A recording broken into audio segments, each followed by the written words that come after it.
മഴയെ പിടിക്കാത്ത മരുതൻ, മഴ ഇഷ്ടമില്ലാത്ത മനുഷ്യൻ.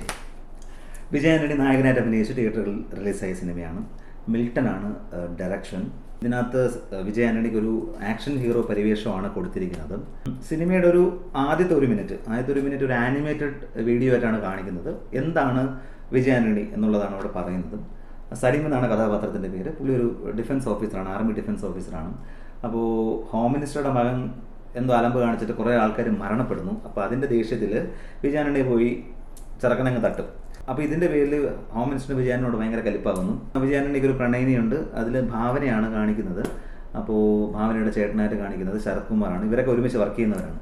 അപ്പോൾ ഇതിൻ്റെ ദേഷ്യം, അത് ഞാൻ പറഞ്ഞില്ല, ഹോം മിനിസ്റ്റർക്ക് വിജയ് ആൻ്റണിയോട് ഭയങ്കര ദേഷ്യമുണ്ട്. അങ്ങനെ ഒരു അവസരം ഒത്തു വരുമ്പോഴത്തേക്കും വിജയ് ആൻ്റണിയും ഭാവനയും അങ്ങനെ കൂട്ടുകാരെയൊക്കെ ആയിട്ട്, അതായത് കുറേ കൂടെ വർക്ക് ചെയ്യുന്ന സഹപ്രവർത്തകരെയൊക്കെ ആയിട്ട് അങ്ങ് തട്ടും, ഒരു ബ്ലാസ്റ്റിങ്.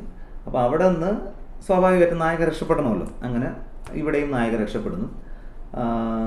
പക്ഷേ റെക്കോർഡിക്കലി വിജയ് ആൻ്റണി മരിച്ചതായിട്ട് കാണിച്ചിട്ട് ശരത് കുമാർ എന്ത് ചെയ്യുന്നു, വിജയ് ആൻ്റണി അവിടെ നിന്ന് കൊണ്ടുപോയി നേരെ ആൻഡമാനിലേക്ക് റീപ്ലേസ് ചെയ്യുകയാണ്. എന്നിട്ട് പറയുന്നു, ഇവിടെ നിൻ്റെ ഐഡൻറ്റിറ്റി വെളിപ്പെടുത്താതെ നീ ഇവിടെ ജീവിക്കുക എന്ന് പറഞ്ഞ് ഏൽപ്പിച്ചിട്ട് ശരത് കുമാർ അവിടെ നിന്ന് പോവുകയാണ്. അപ്പോൾ ഇവിടം വരെയാണ് ആനിമേറ്റഡ്. തുടർന്നാണ് സിനിമ ശരിക്കും സ്റ്റാർട്ട് ചെയ്യുന്നത്.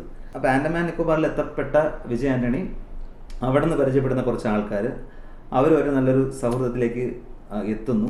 തുടർന്ന് അവർക്കുണ്ടാകുന്ന പ്രശ്നങ്ങളിൽ വിജയ് ആൻ്റണി ഇടപെടേണ്ട ഒരു സാഹചര്യം ഉണ്ടാകുന്നു. അതേ തുടർന്നുണ്ടാകുന്ന പ്രശ്നങ്ങളാണ് ബാക്കി സിനിമയുടെ കഥ. ഇതേ പ്ലോട്ടിലുള്ള കഥകൾ പലപ്പോഴായിട്ട് നമ്മൾ കണ്ടിട്ടുണ്ട്. അതുകൊണ്ട് തന്നെ നമുക്ക് ഏകദേശമൊക്കെ പരിചിതമായ ഒരു പ്ലോട്ടാണ്. ആകെ വ്യത്യാസം എന്ന് പറയാനുള്ളത് ക്ലൈമാക്സിൽ ഒരു ചെറിയ മാറ്റമുണ്ട്. സാധാരണ വില്ലനെ കൊന്ന് സിനിമ ഫിനിഷ് ചെയ്യുന്നു, ഇവിടെ ചെറുതായിട്ടൊരു മാറ്റമുണ്ട്.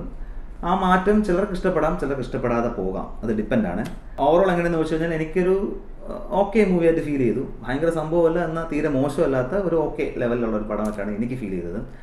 അതിന് കാരണം ഒരുപക്ഷെ എനിക്ക് വിജയ് ആൻ്റണി ഭയങ്കര ഇഷ്ടമാണ്. അപ്പോൾ അതും കൂടി ഒരു റീസൺ ആയേക്കാം മേ ബി. ആർട്ടിസ്റ്റിൻ്റെ പെർഫോമൻസും ആക്ഷൻസും ഒക്കെ തന്നെ വലിയ മോശമില്ലാത്ത രീതിയിൽ അവർ ചെയ്തിട്ടുണ്ട്. പിന്നെ മേക്കിങ്ങിൽ ചെറിയ തട്ടിക്കൂട്ട് പരിപാടികൾ അവിടെ ഇവിടെ കാണാൻ കഴിയും. പിന്നെ ഈ സിനിമ ഇറങ്ങിയതിന് ശേഷം സിനിമയുടെ ഡയറക്ടറിൻ്റെ ഒരു വീഡിയോ കുറച്ച് വൈറലായിരുന്നു. പുള്ളിക്കാരൻ വന്ന് പറഞ്ഞത്, സിനിമയിൽ ആദ്യത്തെ 1 മിനിറ്റോളം വരുന്ന സാധനം എൻ്റെ അറിവില്ലാതെ അവർ പ്ലേസ് ചെയ്ത സാധനമാണ്. അത് കണ്ടിട്ട് സിനിമ കാണുന്ന ഒരു പ്രേക്ഷകന് എല്ലാം മനസ്സിലാക്കി കാണുന്ന പോലത്തെ ഒരു ഫീൽ കിട്ടും. ആദ്യത്തെ 1 മിനിറ്റ് സ്കിപ്പ് ചെയ്ത് നിങ്ങൾ സിനിമ കാണണേന്നൊക്കെ പറഞ്ഞിട്ടൊക്കെയാണ് പുള്ളി ആ വീഡിയോയിൽ പറയുന്നത്. പക്ഷെ അതുവരെ ബന്ധപ്പെട്ട് നോക്കുകയാണെങ്കിൽ ആ ആദ്യത്തെ 1 മിനിറ്റ് ഇല്ലെങ്കിൽ സിനിമയ്ക്കൊരു പൂർണ്ണത വരില്ല. കാരണം ഇയാളിവിടെ ഞാൻ പറഞ്ഞ പോലെ ആ 1 മിനിറ്റ് ഇല്ലെങ്കിൽ ആൻഡമാൻ നിക്കോബാറിൽ വന്ന് ഇറങ്ങുന്നത് മുതൽക്കാണ് സിനിമ തുടങ്ങുന്നത്. ഇയാളിവിടെ എന്തിനു വന്നു, ഇയാൾ എന്ത് കലിപ്പാണ് ഉണ്ടാക്കിയത്, ഇതിൻ്റെയൊക്കെ ഒരു ക്ലാരിറ്റി കിട്ടുന്നത് ആ ആദ്യത്തെ 1 മിനിറ്റിലാണ്. അത് മനസ്സിലാക്കിയിട്ടായിരിക്കണം പ്രൊഡ്യൂസേഴ്സോ അല്ലെങ്കിൽ ബാക്കി ആൾക്കാർ ആ ഒരു സാധനം ഉൾപ്പെടുത്തിയിട്ടുള്ളത്. കാരണം അങ്ങനൊരു വിവാദമായ വീഡിയോ വന്നതുകൊണ്ട് ഞാൻ അതും കൂടി ഇതിനകത്ത് പരാമർശിക്കുന്നു എന്ന് മാത്രമേ ഉള്ളൂ. അപ്പോൾ അടുത്തുള്ള തിയേറ്ററിൽ സിനിമയുണ്ട്, കാണുക, നിങ്ങൾ വിലയിരുത്തുക.